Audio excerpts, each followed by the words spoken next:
Teacher, വേടന്റെ പാട്ടിലെ വാക്കുകളൊക്കെ ഇതിനു മുൻപും ടീച്ചർ ശ്രദ്ധിച്ചിരിക്കും.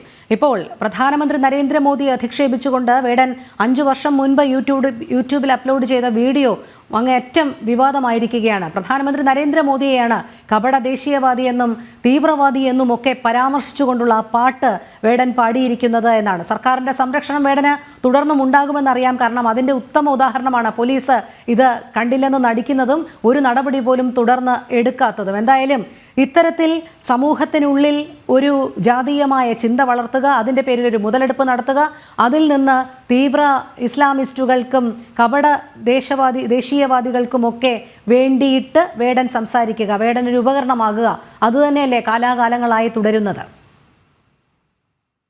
ഇപ്പൊ നമുക്കറിയാം, വേടന്റെ വരികൾ ശ്രദ്ധിച്ചാല് അത് കലയോടുള്ള ആഭിമുഖ്യത്തിലപ്പുറം മറ്റെന്തൊക്കെയോ ചില ഗൂഢലക്ഷ്യങ്ങൾ അതിലുണ്ട് എന്ന് മനസ്സിലായത് കൊണ്ട് തന്നെയാണ് വിമർശിക്കേണ്ടി വന്നത്.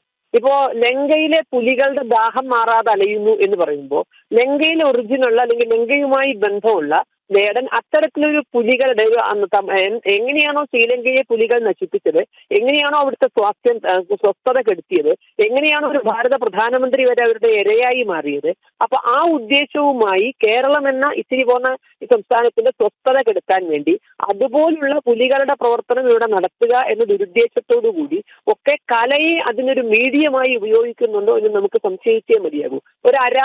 കേൾക്കുന്നുണ്ടോ? ഹലോ, കേൾക്കാം ടീച്ചർ, പറഞ്ഞോളൂ. കേൾക്കാം. ഒരു അരാജകത്വം സൃഷ്ടിക്കുക എന്നുള്ളതാണ് നമ്മൾ കാണുന്നത്.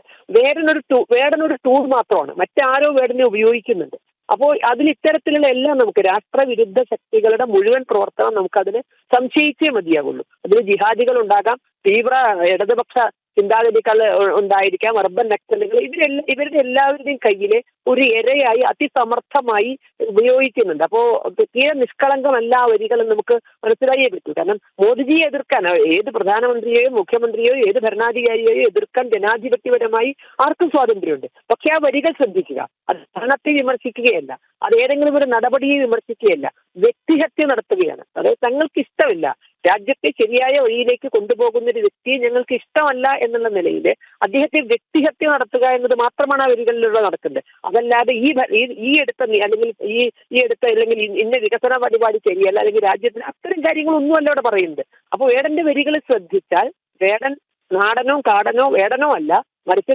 നാടിനെ വിഘടിപ്പിക്കാനുള്ള ഒരു വിഘടനവാദി മാത്രമാണ് എന്നാണ് നമ്മൾ മനസ്സിലാക്കുന്നത്. അപ്പോ ഇവിടെ കഞ്ചാവ് അടിച്ചത് നമ്മൾ കണ്ടു. ഇതിലെല്ലാം ഒരു ദുരൂഹതയുണ്ട്. കാരണം വേണ്ടത്ര പബ്ലിസിറ്റി വേടന് ഇല്ലയോ എന്ന് തോന്നുന്ന ഘട്ടത്തിലായിരിക്കാം വേടനെ അറസ്റ്റ് ചെയ്യപ്പെടുന്നത്. കഞ്ചാവ് ഉപയോഗിച്ചു, പക്ഷെ എന്നാൽ അത് കുറ്റകൃത്യമാക്കി മാറ്റാൻ തക്ക വിധത്തിലുള്ള അളവില്ല. ഇവിടെയൊക്കെ ആരെയോ കളിക്കുന്നു, 5 ഗ്രാം കൈവശം വെച്ച്. കാരണം അപ്പൊ അത് വേണ്ടത്ര കൈവശമുണ്ട് എന്നുള്ളതിന് കേസെടുക്കാൻ പറ്റുന്ന വിധത്തിലല്ല. പുലിനഖമാണ് എന്ന് പറഞ്ഞ് അതല്ല എന്ന് പറഞ്ഞ് അറസ്റ്റ് ചെയ്ത ആളുകൾക്കെതിരെ നടപടിയെടുക്കുന്നു. അപ്പോൾ പെട്ടെന്ന് പബ്ലിക് ഡൊമൈനിലേക്ക് കൊണ്ടുവന്ന ഒരു പബ്ലിസിറ്റി ഉണ്ടാക്കുകയും അതിലൂടെ ഈ വിഘടനവാദത്തെ കൂടുതൽ ശക്തമായി നാട്ടിൽ എങ്ങനെ നടപ്പാക്കാം എന്നത്, അപ്പൊ ഇതിന് ആരുടെയൊക്കെയോ അതിശക്തമായ കൈകൾ ഇതിന്റെ പിന്നിൽ പ്രവർത്തിച്ചിട്ടുണ്ട് എന്ന് പറയാതിരിക്കാൻ നിർവാഹമില്ല. അതെ, വളരെ നന്ദി ടീച്ചർ പ്രതികരിച്ചതിന്.